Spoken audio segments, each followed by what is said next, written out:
నిర్గమకాండము 8వ అధ్యాయము. యెహోవా ఏటిని కొట్టి 7 దినములైన తరువాత యెహోవా మోషేతో ఇట్లనెను, నీవు ఫరో యొద్దకు వెళ్ళి అతనితో, నన్ను సేవించుటకు నా జనులను పోనిమ్ము. నీవు వారిని పోనీయనొల్లని ఎడల, ఇదిగో నేను నీ పొలిమేరలన్నిటినీ కప్పల చేత బాధించెదను.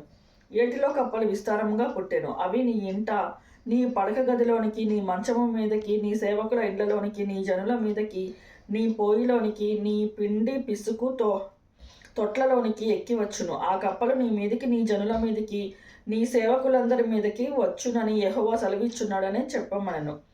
మరియు యెహోవా మోషేతో ఇట్లనెను, నీవు అహరోనును చూచి నీ కర్ర పట్టుకొని ఏటి పాయల మీద, కాలువల మీద, చెరువుల మీద నీ చెయ్యి చాపి ఐగుప్తు దేశం మీద కప్పల రాజేయమని అతనితో చెప్పమనగా, అహరోను ఐగుప్తు జలముల మీద తన చెయ్యి చాపాను. అప్పుడు కప్పలు ఎక్కి వచ్చి ఐగుప్తు దేశంను కప్పెను.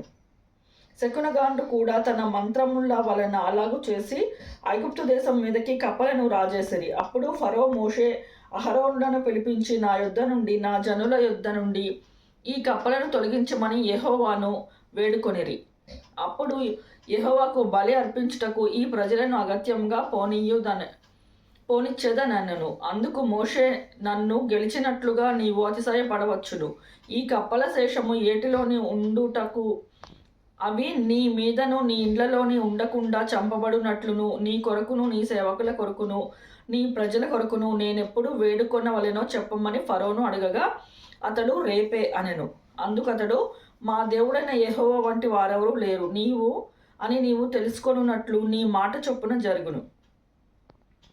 అనగా కప్పలు నీ యొద్ద నుండి, నీ ఇండ్లలో నుండి, నీ సేవకుల యొద్ద నుండి, నీ ప్రజల యొద్ద నుండి తొలగిపోవును. అవి ఏటిలోనే ఉండుననెను.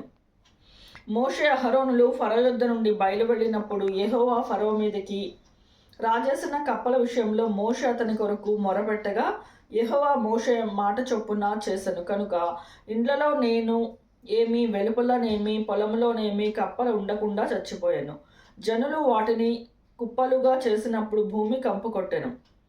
ఫరో ఉపశమనము కలుగుట చూచి యెహోవా సెలవిచ్చినట్లు తన హృదయంను కఠినపరుచుకొని వారి మాట వినకపోయెను. అందుకు యెహోవా మోషేతో, నీవు నీ కర్ర చాపి ఈ దేశపు ధూళిని కొట్టుము, అది ఐగుప్తు దేశమందంతటా పేలగునని అహరోనుతో చెప్పననగా, వారు అట్లు చేసిరి. అహరోను తన కర్రను పట్టుకొని చేయి చాపి ఆ దేశపు ధూళిని కొట్టినప్పుడు పేలు మనుషుల మీదను జంతువుల మీదను ఉండెను. ఐగుప్తు దేశమందంతటా ఆ దేశపు ధూళి అంతా పేలాయెను. శకునగాండ్రు కూడా పేలను పుట్టించవలెనని తన మంత్రముల చేత అట్లు చేసిరి. కానీ అది వారి వలన కాకపోయెను. పేలు మనుషుల మీదను జంతువుల మీదను ఉండగా శకునగాండ్రును అది దైవశక్తి అని ఫరోతో చెప్పిరి. అయితే యెహోవా చెప్పినట్లు ఫరో హృదయము కఠినమాయెను, అతడు వారి మాట వినకపోయాను. కాబట్టి యెహోవా మోషేతో, నీవు పొద్దున లేచి ఫరో ఎదుట నిలువుము. ఇదిగో అతడు ఏటి యొద్దన పోవును. నీవు అతని చూచి, నన్ను సేవించుటకు నా ప్రజలను పోనిమ్ము. నీవు నా ప్రజలను పోనీయని ఎడల చూడుము, నేను నీ మీదకి, నీ సేవకుల మీదకి, నీ ప్రజల మీదకి, నీ ఇండ్లలోనికి ఈగల గుంపులను పంపెదను. ఐగుప్తీయుల ఇండ్లను, వారున్న ప్రదేశంను ఈగల గుంపులో నిండియుండును. మరియు భూలోకంలో నేనే యెహోవాను అని నీవు తెలుసుకొనున్నట్లు ఆ దినమున నేను నా ప్రజలను నివసించుచున్న గోషేను దేశమును వినాయించెదను. అక్కడ ఈగల గుంపులు ఉండవు. నా ప్రజలను నీ ప్రజల నుండి ప్రత్యేకపరచెదను.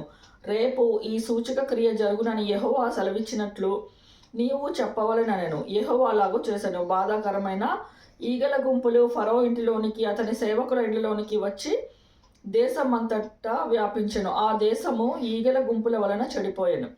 అప్పుడు ఫరో మోషే అహరోనులను పిలిపించి, మీరు వెళ్ళి ఈ దేశంలో మీ దేవుడికి బలి అర్పించుడని వారితో చెప్పగా, మోషే అట్లు తగదు.